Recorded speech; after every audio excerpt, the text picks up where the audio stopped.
What a game. Spurs and Man United went head-to-head in North London. It was full of late goals, drama, injuries, just everything. Man United thought they had it in the bag. It was 1-0 till extremely late, then 1-1, then 2-1 from Richarlison, who took his shirt off, which is hilarious. And then De Ligt broke Tottenham hearts. What I'm going to do is just go through a couple of bits of stats, talk about a couple of players on the Man United side, talk about one person in particular on the Tottenham side, and we'll just go through a breakdown and we'll see if we can deep dive into the game that finished 2-2. What a game. As normal, I will be talking about Man United and not Tottenham, but you're used to that, let's be honest. Let's jump in, full review of Tottenham v Man United, the draw in North London. So, as you know, Man United did take the lead in the 32nd minute from big Baldy Bry. Really good movement in the box, peeled up to the back post. Tottenham players even, didn't see him sort of drift off the defender, guided it front post. I don't know why I did that as in like I was there, but guided it front post. Pretty simple finish. However, he did have a lot of time to think about it, which is sometimes hard for a striker to sort of gauge what he wants to do. Does he change his mind? However, it did end up going in the back of the net, which obviously for a United fan, it was absolutely unbelievable. Early goal, which is obviously what we needed. Settled our nerves. Possession-wise, we sort of didn't have a great deal of the ball. Tottenham did have a lot of the ball, but they didn't have a shot on target until about 60 minutes. So, yeah, it's one of those things that we kind of just sort of rid our luck a little bit with the chances that Tottenham had in the second half. Matthijs de Ligt, Harry Maguire especially was absolutely outstanding as well. Matthijs de Ligt is someone that I do need to mention because, as everyone who knows me knows, I am unbelievably impressed with Matthijs de Ligt. He's strong, he's powerful, he's brave, his positional sense is good, he gets stuck in, his leadership. Overall, it's absolutely like outstandingly good from Matthijs de Ligt. Like, it's borderline one of the best players for us this season, and there's a lot of contenders this season as well, which I haven't been able to say in previous years, but it's looking very good for Matthijs de Ligt. Unfortunately, Tottenham did force a comeback.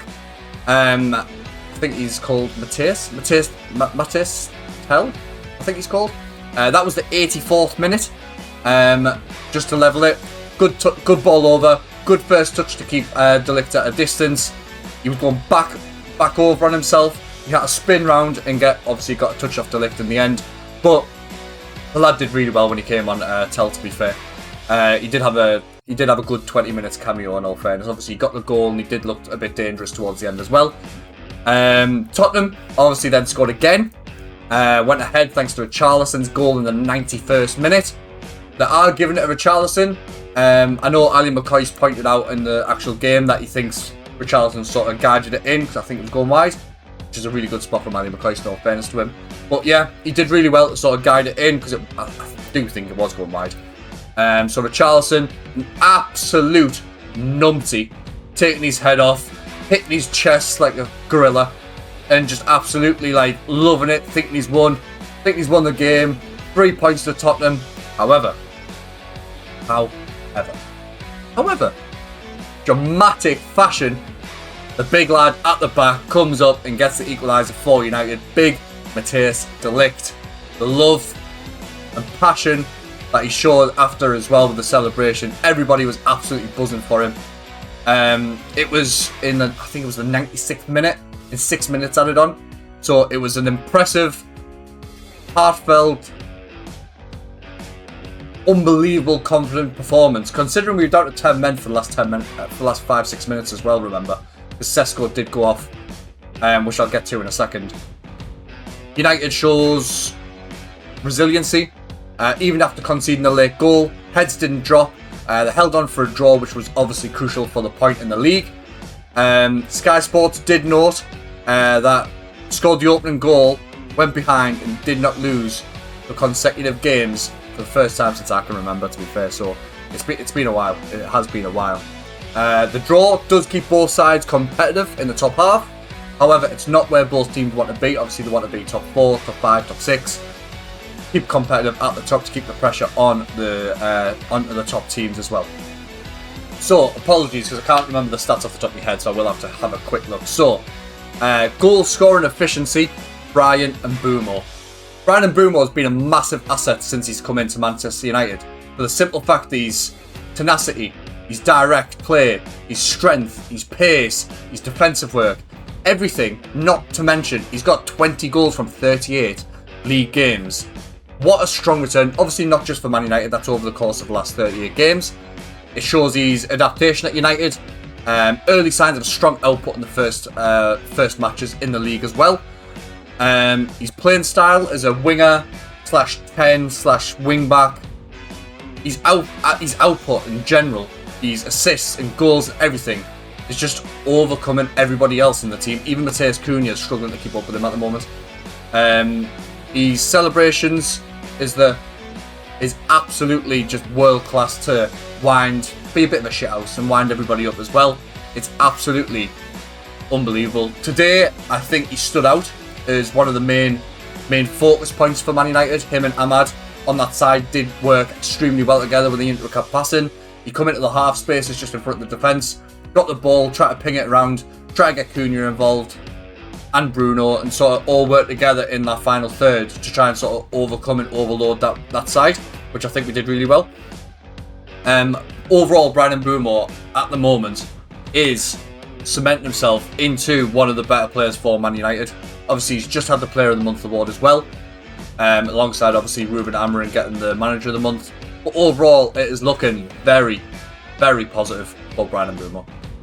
Next, I'm going to talk about the little fella. The little fella, Amad Diallo.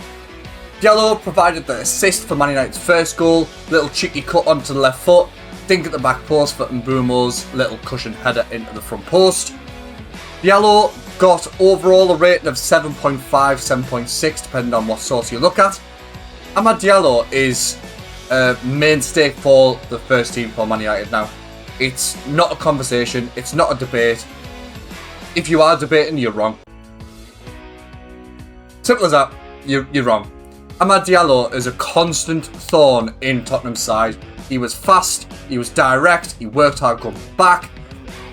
He was, every single time he got the ball, Amad, he looked like he was going to do something. He looked like he wanted to link up. He looked good. He looked forward, first of all.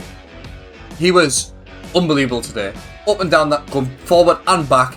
He was a very, very extremely good outlet for Man United. The switch was always onto him. He was always open.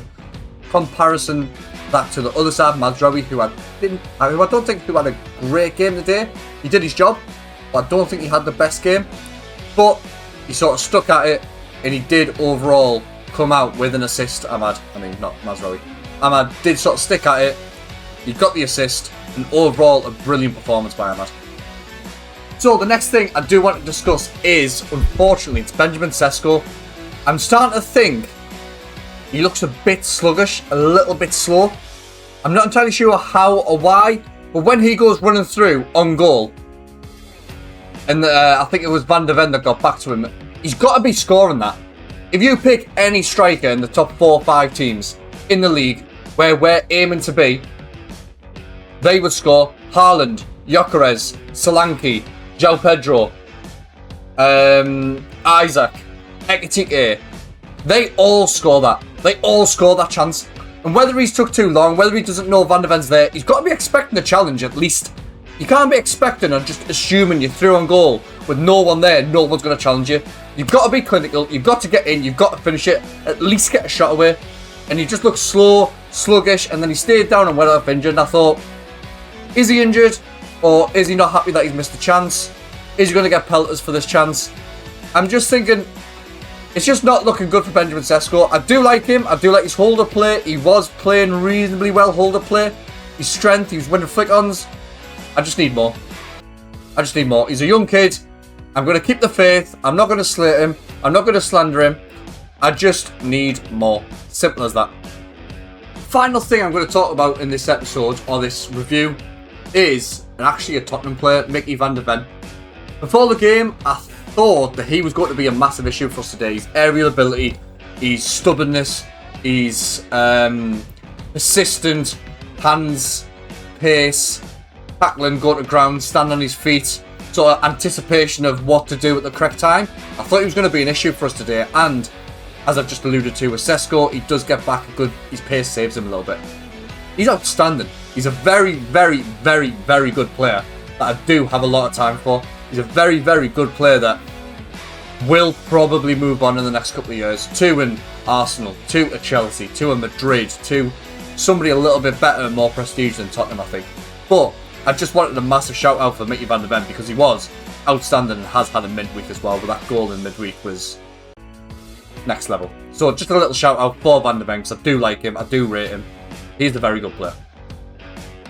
If you enjoyed this breakdown, please don't forget to like, comment and subscribe. Please do comment down below who you think the man of the match was.